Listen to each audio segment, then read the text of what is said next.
Welcome to another installment of Deconstructing Babylon, where we discern the signs and symbols of the mystery religion of Hollywood Babylon.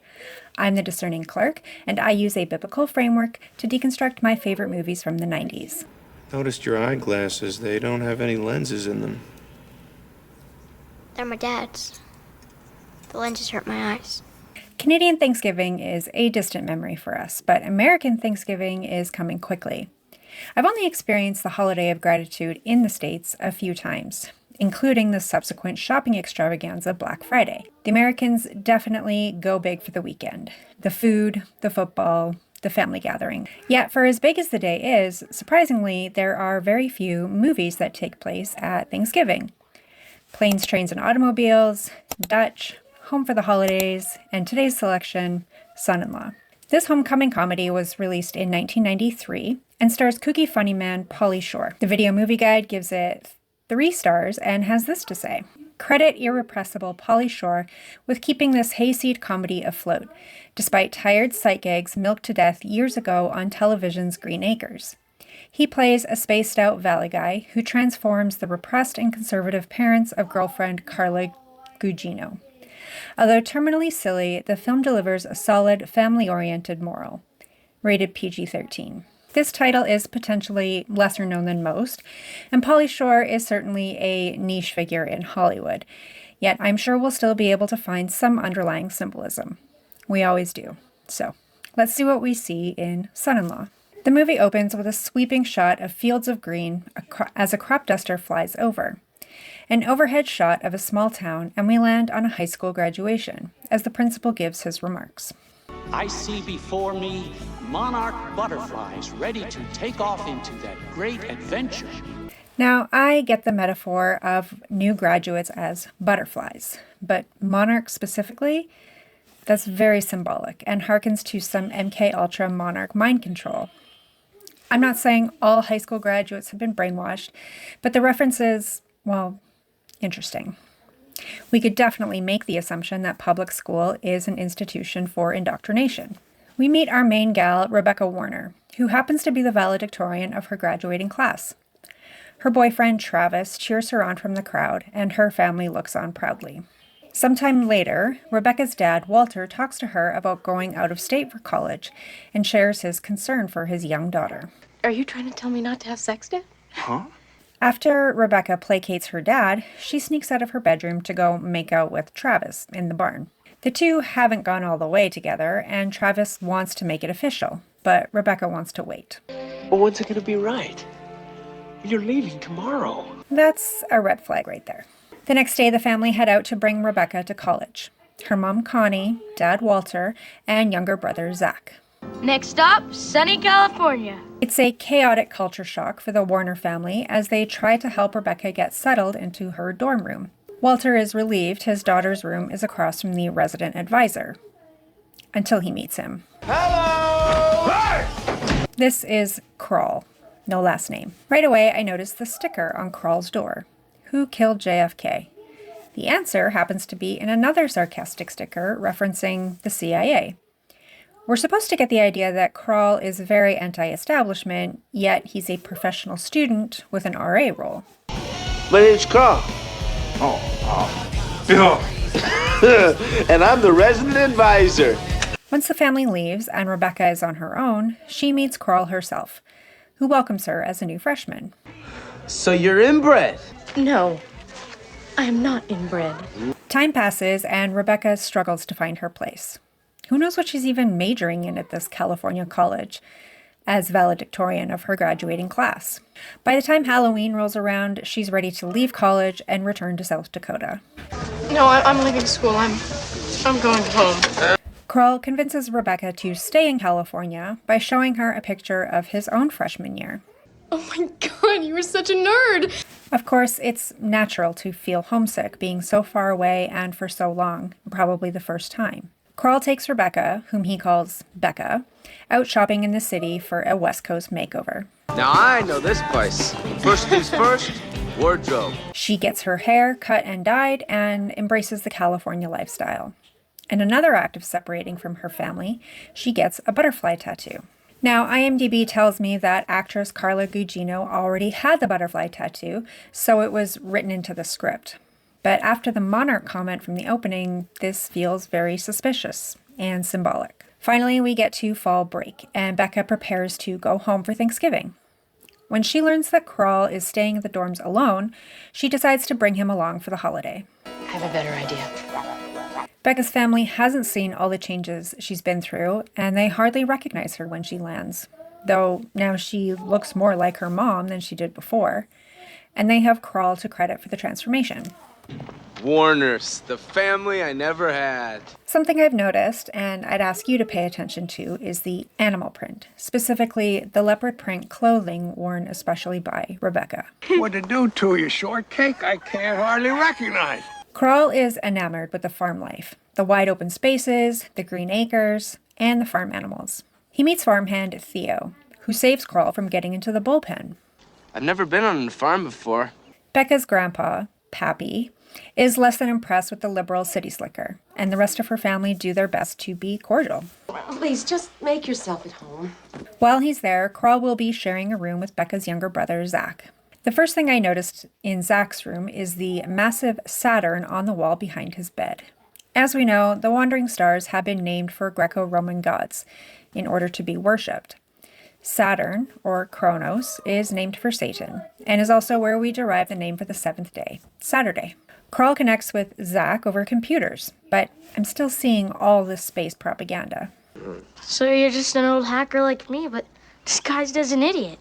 And while Crawl is endearing himself to the Warners, Becca is looking for ways to get away from Travis. She suspects he's ready to propose marriage, and she is not ready to say yes. You don't have to do anything you don't want to do. As Becca takes Crawl out shopping, we meet sexy Tracy, former classmate of Travis and Rebecca. As I've said before, I wonder what Rebecca is majoring in at college, and now I wonder how Crawl can afford the expensive California lifestyle and go on a Western wear shopping spree. You're still here. I thought you were going to New York or something? Well, I still am. I just need to save some money first. Exactly. That night, the family all go for dinner at the country club, where Travis plans to publicly propose to Rebecca. I just wanted to say, that Travis is too late. In a moment of panic and to protect his friend, Crawl tells the crowd that he's already proposed to Becca. Of course, her family are less than impressed with this revelation. We just can't let this happen. What can we do?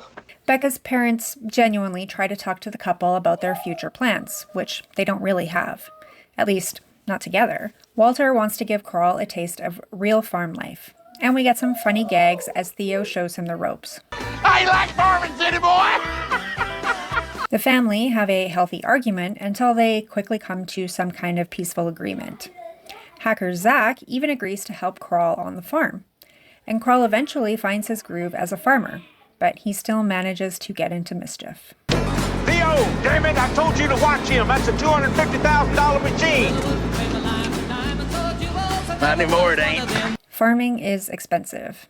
Animals, machines, feed, and seed.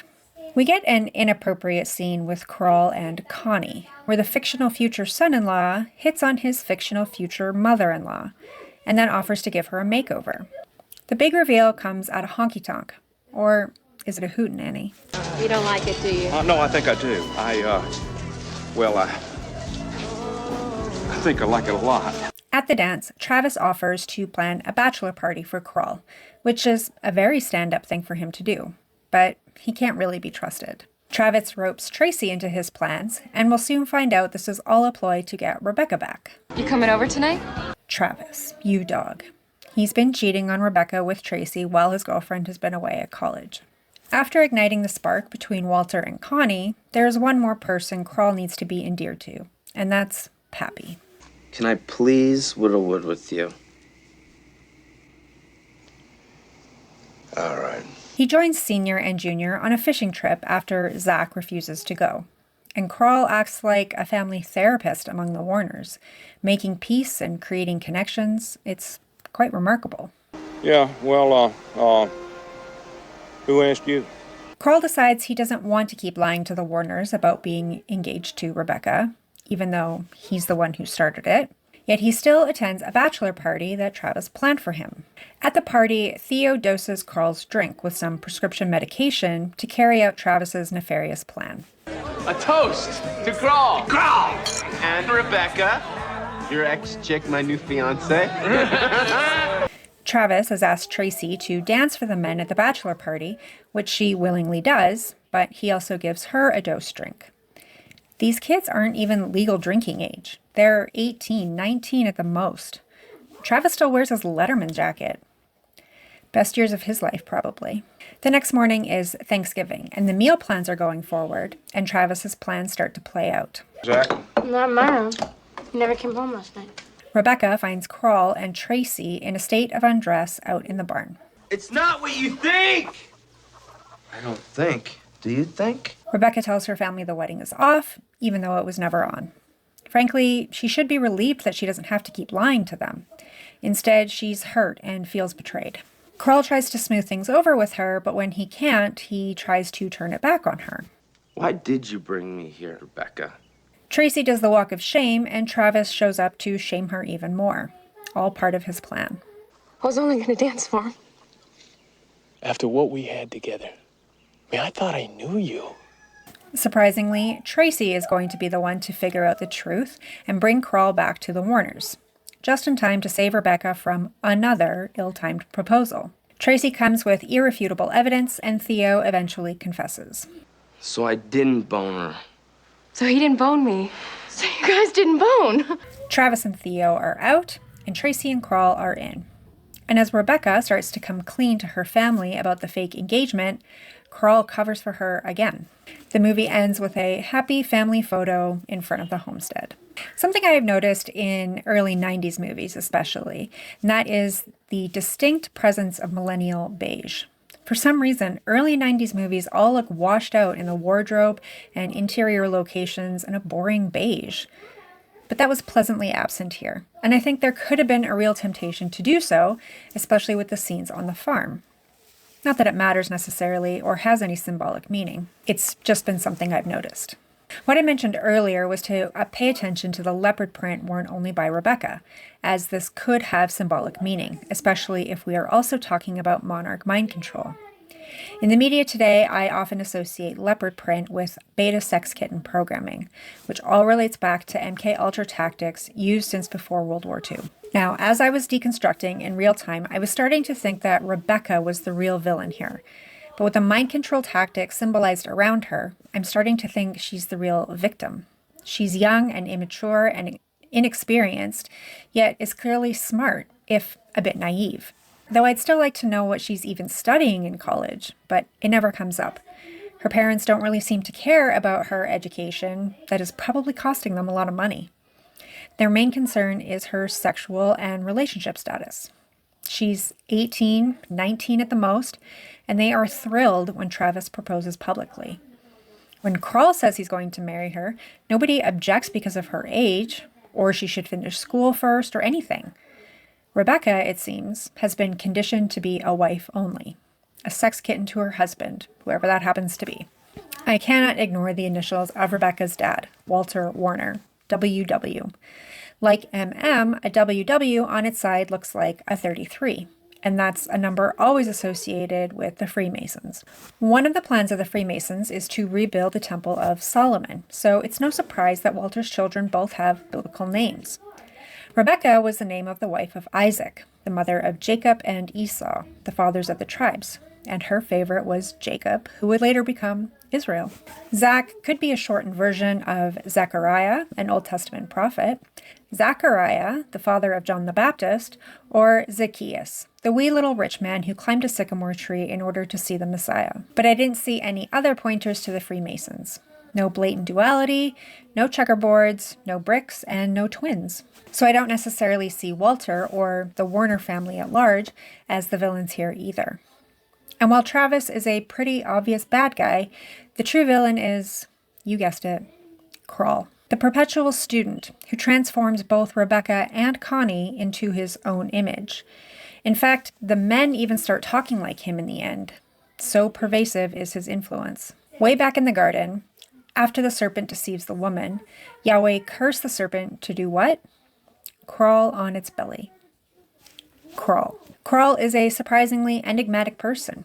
He has wisdom that he's able to share with others, yet he lies so easily. The entire debacle with the engagement was all his fault, and then he tries to gaslight Rebecca to make it her fault. And then he doesn't even let her come clean to the family. He still covers it up. Besides all that, there was something about the Thanksgiving turkey that I wanted to touch on briefly. When you kill a turkey, or any fowl, you cut off its head so that the blood can drain out. Gruesome, I know, but that's actually a humane way to slaughter an animal and still be able to eat it. And the farming family knows that. The Bible condemns eating an animal that has died of natural causes, as the lifeblood isn't able to be drained right away. In the case of the turkey, that head should have been chopped off as soon as it collapsed. I highly doubt the family would even consider eating a turkey that died of a heart attack. Now, I don't know what any of this means, but it was just one more thing that bothered me. Overall, I call into question the family-oriented moral that the video movie guide claims this has. There were brief moments of tenderness and genuine care, but mostly I saw veiled manipulation and emotional immaturity. That's enough for today. Thank you for enduring to the end. Give the video a thumbs up if you agree and a thumbs down if you disagree. Comment below what you think I missed with this one and to suggest any 90s title you'd like me to deconstruct in the future. Subscribe to the channel if you'd like to see more content like this, but don't follow me. Follow the one who saves you. And until next time, keep looking up. I'm a country boy.